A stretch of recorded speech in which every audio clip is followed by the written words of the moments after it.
Colin Hardy.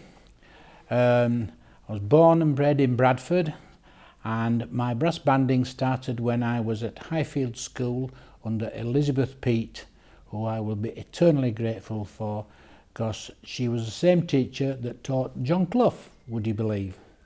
And he played in the Highfield School band as well. And I've soon progressed there to the local band at Gummersall, and from there to Crossley's Carpet Works for 2 years under John Harrison. Did my first Royal Albert Hall with Crossley's Carpet Works in 1959 on Lowadis, which of course was memorable for Black Dyke, because Black Dyke won on that. That's the famous Geoffrey Whittam one on the euphonium solo.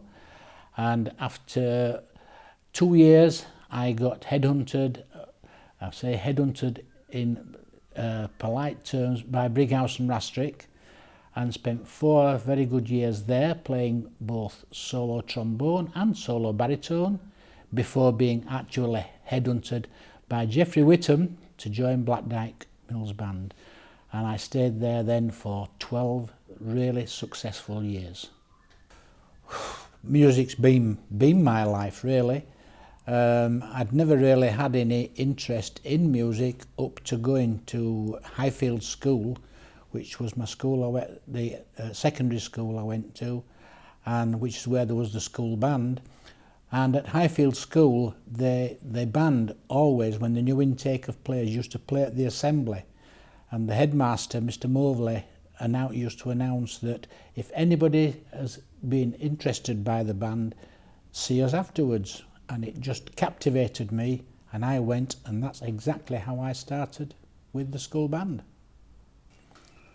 First become aware of the Black Dyke, I suppose, after I joined Crossley's Carpet Works, because of course then I started being involved in the championship section, whereas my first band at Gummersall Mills, we were a local 3rd section band, and I was still learning in those days, learning my trade, as you might say. And I suppose when you move to the championship section, then you're aware of the big bands, and Brighouse and Rastrick, of course, and Black Dyke were the 2 other big bands of the area. Well, obviously my favourite memory still is 1967, my first Albert Hall win. The first time you win a major contest on Journey into Freedom with Geoffrey Brand, that was a major highlight of my time. But of course, to go on then, I suppose, and win 4 British Opens, including a hat-trick, and to go on and win 4 national titles.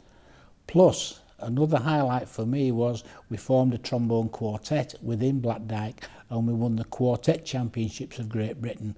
So all in all, in my 12 years with Black Dyke, I won 9 major titles.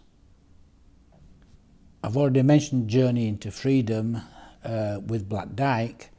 I suppose my other one was my first Albert Hall, which was on Lowadis, which Black Dyke won, as I mentioned earlier. And your first ever Albert Hall is another memorable thing.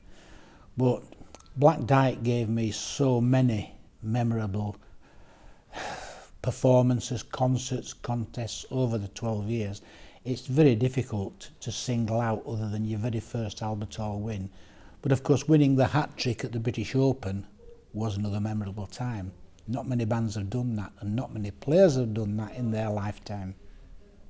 Overseas trips, well, again, Switzerland was always memorable. There was of course, the French trip that we did to Roubaix, and I wasn't involved in that because I made it, but of course we did lose a few players on the way there because they didn't actually make the aeroplane. And my colleague John Slinger on the baritone, he was one of those that didn't, and you hear many stories about John there. They were chasing to get the plane, and in the end he just threw his baritone on the floor and says, "I can't run any further."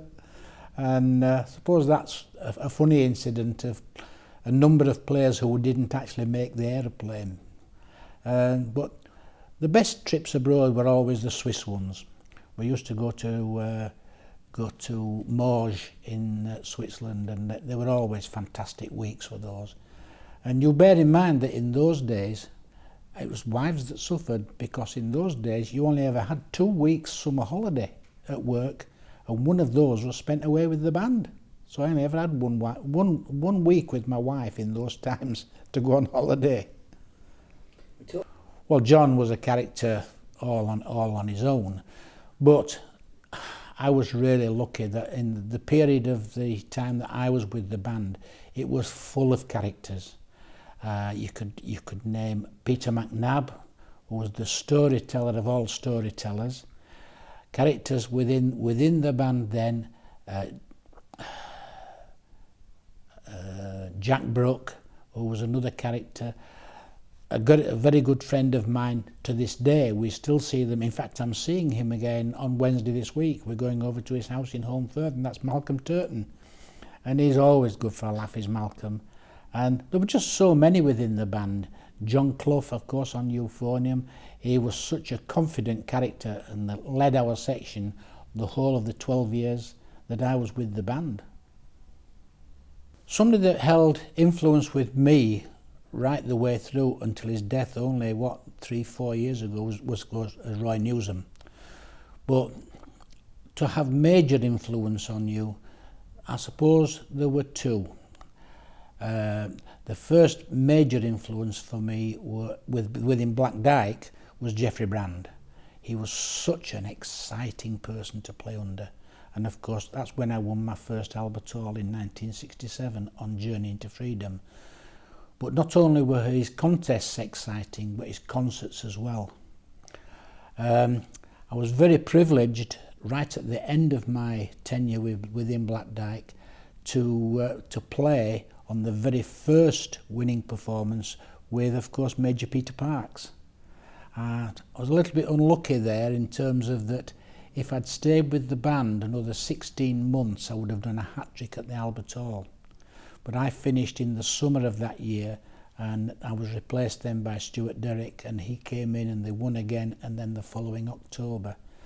But Peter Parks was, well, it's a long story with Peter Parks, but on that Albert Hall stage, he stood there and was such a character. And of course, his success after that holds no bounds, does it? Because he's been unparalleled. So I suppose you could say those were the main influences on me. When I was at Brighouse and Rastrick, there was one person that stood out for me, and that was Alex Mortimer. I was very lucky that I played under 3 Mortimers in my playing career. When I was at Crossleys, Rex Mortimer was the professional advisor and did rehearsals for us. Within concerts and mass bands, of course, Harry Mortimer, who became a friend of mine, and then of course Alex Mortimer. I did 2 British Opens, one British Open and 1 area contest at Brighouse with Alex Mortimer. Again, influential people in my banding history. Well, 3 cornet players stand out in my playing time. When I joined Crossleys Carpet Works, the principal cornet at that time was Bernard Bygraves, and what a phenomenal player he was.